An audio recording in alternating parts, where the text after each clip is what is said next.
ఆవిర్భావ దినోత్సవం గ్రాండ్గా జరుగుతున్నటువంటి మన జనసేన పార్టీ ఈ సభకి విచ్చేసినటువంటి కార్యకర్తలకి, జన సైనికులకి, వీర మహిళలకి అందరికీ,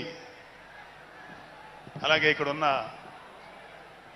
లీడర్స్ అందరికీ, నాయకులందరికీ, మహిళా నాయకురాళ్ళందరికీ కూడా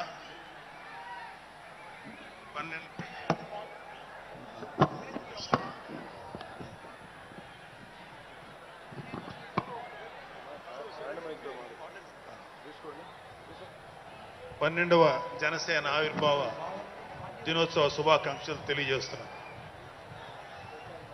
అంటే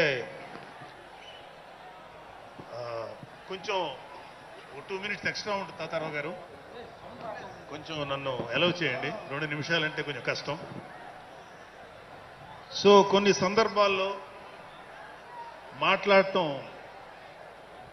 మాటలు కరువు అవుతాయి, ఏం మాట్లాడాలో అర్థం కాదు. ఎందుకంటే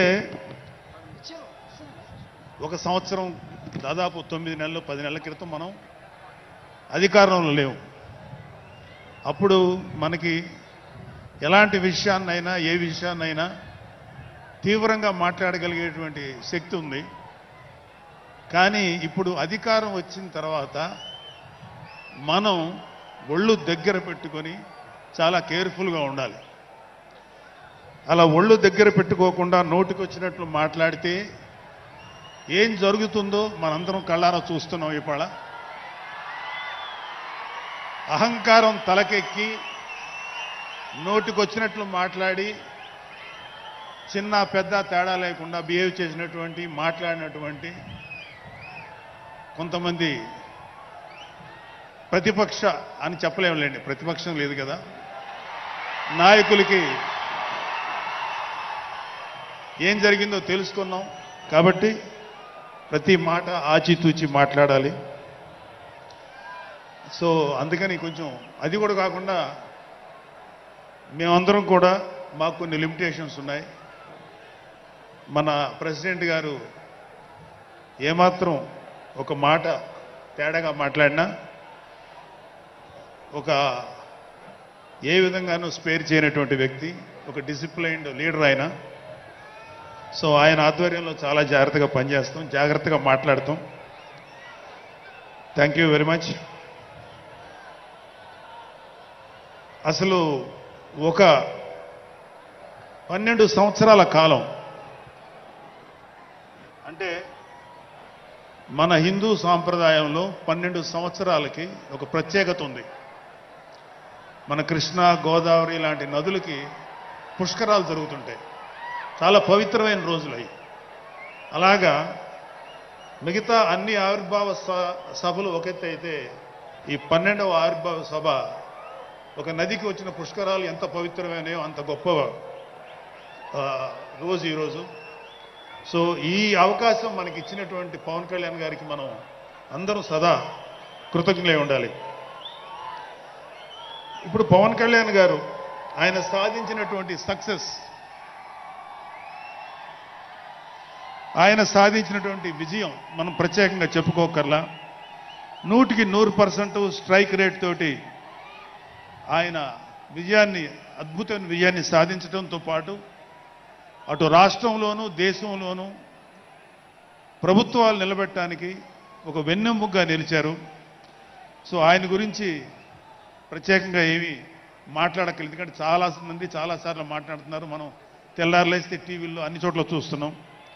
ఆయన తీసుకున్నటువంటి Panchayati Raj, water works, forest department ఎంత ఎఫిషియెంట్గా పనిచేస్తున్నారో, అలాగే మన మినిస్టర్లు తీసుకున్నటువంటి ముఖ్యమైన శాఖలన్నీ కూడా ఎంత ఎఫిషియెంట్గా పనిచేస్తారో మనందరం చూస్తున్నాం.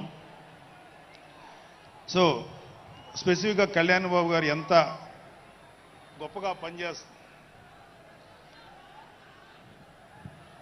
గొప్పగా పనిచేస్తారని మనమేమి ప్రత్యేకంగా మాట్లాడుకోకర్లేదు.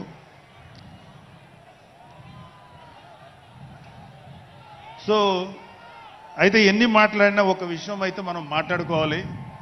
ఒక సినిమా స్క్రిప్ట్ కానీ, ఒక ఉపన్యాసం కానీ, దానికి కొన్ని లక్షణాలు ఉంటాయి. అంటే ప్రతి స్పీచ్లోనూ ఒక హీరో, అంటే ఒక సినిమాకి చెప్పిన ఒక హీరో, ఒక విలను, ఒక హీరోయిన్, ఒక హాస్యగాడు, ఇలా ఉంటారు. సో మనం వైసీపీ హాస్యగాళ్ళ గురించి చెప్పుకోకుండా ఈ స్పీచ్ని ఎండ్ చేయలేం.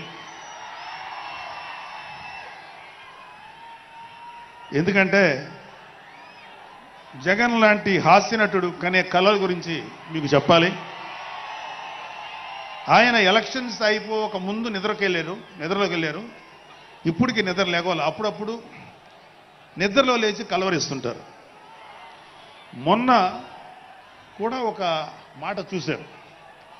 కళ్ళు మూసి తెరిచేలోగా 9 నెలలు అయిపోయినాయి, ఇంకెంత, ఇంకాసారి కళ్ళు మూసి తెరిచేలోపుగా 5 ఏళ్ళు అయిపోతాయి, ఆ తర్వాత అధికారం మాదే అని ఆయన మాట్లాడుతుంటే అంతకన్నా ఏ హాస్యగాడు కూడా అంత అద్భుతంగా చేయలేడు.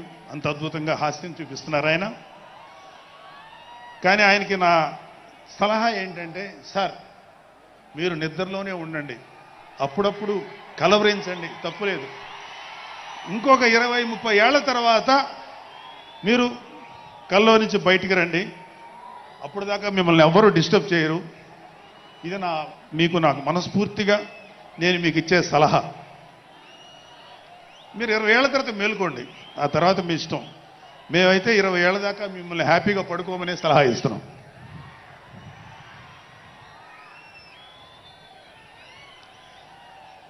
సో ఆంధ్రప్రదేశ్లో పవన్ కళ్యాణ్ గారి యొక్క చొరవతోటి ఏర్పాడైనటువంటి ఈ కూటమి ప్రభుత్వం ఎన్ని చోట్ల ఎంత పెద్ద సక్సెస్ అయిందో, ఎంత 164 సీట్లు సాధించే దిశగా ఆయన ఎంత కష్టపడ్డారో మనందరికీ తెలుసు.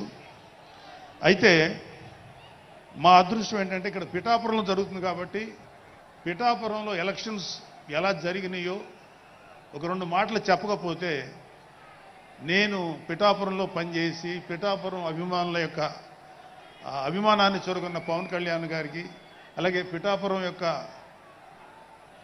జనసైనికులకి, పౌరులకి నేను కృతజ్ఞత చూపించినట్టు అవుతుంది. సో వాళ్ళ కోసం ఈ 2 మాటలు మాట్లాడుతున్నాం.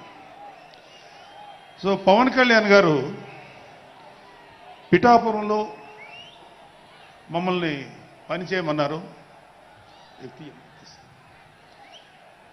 అంటే నన్ను, మా ఫ్రెండ్ అజయ్ గారిని, అలాగే మర్రెడ్డి గారిని, రత్నం గారిని, శంకర్ గౌడు, మహేంద్ర, పంచకర్ల సందీపు, ఇలా మాకందరికీ పిఠాపురంలో పనిచేసే అవకాశం ఇచ్చారు.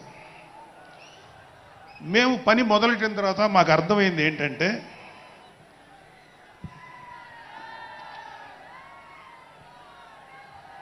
పవన్ కళ్యాణ్ గారికి ఆల్రెడీ ఇక్కడ విజయం ఖరారైంది. మనం ఓన్లీ పని చేస్తున్నట్టుగా ఉండడమే తప్ప మనం కొత్తగా చేయాల్సిన పని ఏమీ లేదు అని చెప్పి నాకు అర్థమైంది. నాకే కాదు మా అందరికీ అర్థమైంది. సో మేము దీన్ని ఎంత గొప్ప అదృష్టంగా తీసుకుంటున్నామంటే, పవన్ కళ్యాణ్ గారు మీరు పని చేసేటువంటి మేము ఇక్కడ ఏదో పని చేసాం అనే తృప్తి మాకు ఇవ్వటం కోసం ఆయన మమ్మల్ని అపాయింట్ చేశారు తప్ప ఆయన గెలుస్తారన్నది, ఆయన అఖండ విజయం సాధిస్తారని ఆయనకు ముందే తెలుసు. కానీ ఆ సాటిస్ఫాక్షన్ మాకు ఇవ్వటం కోసం మాకు ఈ అవకాశం ఇచ్చారు. అయితే అది మా అదృష్టంగానే ఫీల్ అవుతున్నాం. చంద్రుడికో నూలు పోగులాగా ఆయన పడిన కష్టానికి ఒక చిన్న పని చేసామనే తృప్తి అయితే మాత్రం మాకు నిజంగానే ఉంది. అయితే ఇక్కడ పిఠాపురంలో పవన్ కళ్యాణ్ గారు అఖండ విజయం సాధించడానికి 2 ఫ్యాక్టర్స్, 2 ఇంపార్టెంట్ ఫ్యాక్టర్స్. ఒకటి మన ప్రెసిడెంట్ జనసేనాని పవన్ కళ్యాణ్ గారు అయితే, రెండో ఫ్యాక్టర్, నాట్ వ్యక్తి, ఫ్యాక్టర్ పిఠాపురం జనసైనికులు, పిఠాపురం పౌరులు, పిఠాపురం ఓటర్స్. వీళ్ళిద్దరూ లేకపోతే మేము ఏమి చేసినా ఏం ఉపయోగం లేదు. సో మాలో ఇంకెవరైనా సరే పవన్ కళ్యాణ్ గారి విజయానికి నేనే దోహదపడ్డాను అని ఎవరన్నా అనుకుంటే అది వారి కర్మ, అంతకంటే ఏం చేయలేదు.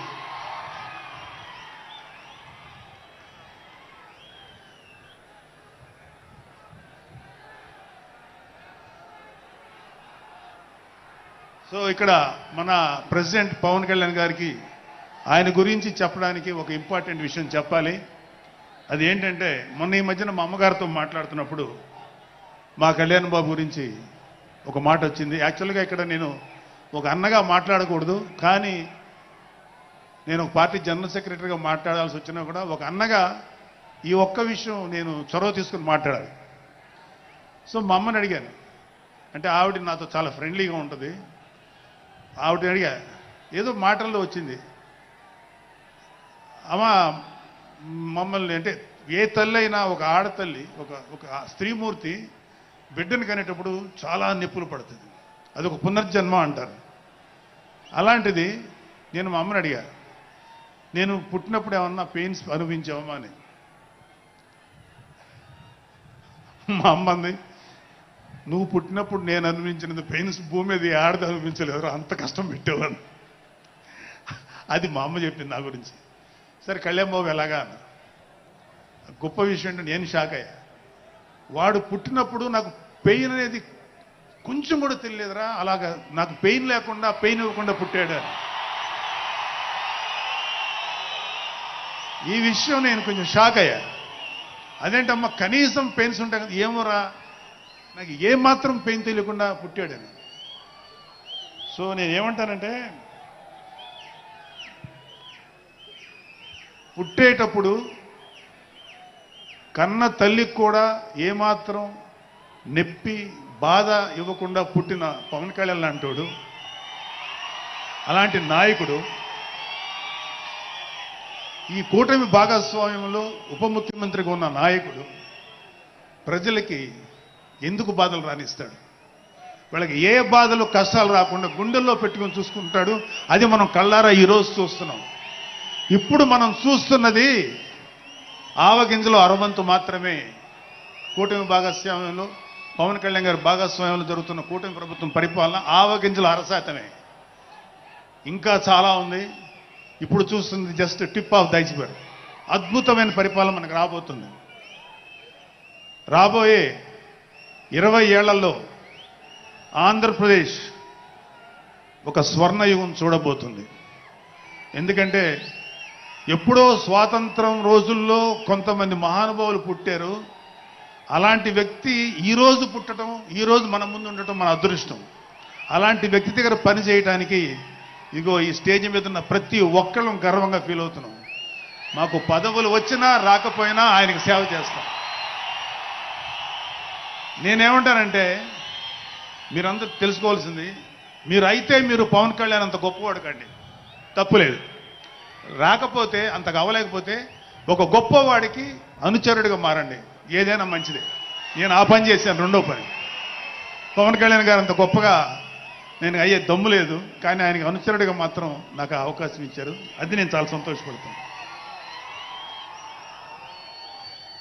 ఎందుకంటే ఇవాళ కళ్యాణ్ బాబు లాంటి వ్యక్తి, ఇక్కడ ఉన్నటువంటి మా నాయకులు ఎవరైనా సరే, మేము చూస్తున్నది కేవలం ఒక జనరేషన్ కాదు, రాబోయే 3-4 జనరేషన్స్. అంటే మీరు, మీ పిల్లలు, మీ గ్రాండ్ చిల్డ్రన్ ఎంత మంచి ప్రపంచాన్ని చూడాలి, ఎంత మంచి జీవితాన్ని చూడాలి, ఎంత చక్కటి అవకాశాలు రావాలి అనేటువంటి ఆలోచనతోటే ముందుకెళ్తున్నాం. ఖచ్చితంగా రాబోయే 20 ఏళ్లలో ఇది జరిగి తీరుతుంది. పవన్ కళ్యాణ్ గారు ఒక జనరేషన్ కోసం కాదు, రాబోయే 2-3 జనరేషన్ల కోసం కూడా ఆలోచించగలిగేటువంటి గొప్ప నాయకుడు. ఇంకొక చిన్న విషయం ఏంటంటే, నాకు ఎమ్మెల్సీగా అవకాశం ఇచ్చినటువంటి మన ప్రెసిడెంట్ పవన్ కళ్యాణ్ గారికి నా హృదయపూర్వక కృతజ్ఞతలు. అలాగే నేను ఎమ్మెల్సీ కావటానికి నన్ను ప్రోత్సహించినటువంటి వ్యక్తులు, లేదా నేను ఎమ్మెల్సీగా ఉండాలని కోరుకున్న మీలాంటి ఎంతో అభిమానించే కార్యకర్తలు, అలాగే మా నాయకులు, ఆ రోజు నాకు సపోర్టుగా వచ్చినటువంటి మా నాయకులందరూ, మనోహర్ గారు, రామకృష్ణ గారు, విష్ణుకుమార్ రాజు గారు, లోకేష్ గారు, వీళ్ళందరికీ కూడా నా హృదయపూర్వక కృతజ్ఞతలు. అంటే దేవుడు అనేవాడు మనం అడిగితే వరాలు ఇస్తాడు, ఖచ్చితంగా వరాలు ఇస్తాడు. కానీ అడగకుండానే వరాలు ఇచ్చేవాడు పవన్ కళ్యాణ్. అతను ఏమని పిలవాలో మీరే డిసైడ్ చేసుకోండి. చివరగా ముఖ్యమైన విషయం ఏంటంటే జనసేనకి ప్రాణవాయువు లాంటి వాళ్ళు కార్యకర్తలు, వీర మహిళలు, జన సైనికులు, అభిమానులు. నేను ఒక జన సైనికుడిని అని చెప్పుకోవటంలో ఉండే ప్రైడ్ నాకు ఇంకా ఏ విషయంలో రాదు. చాలా గర్వపడుతుంటాను.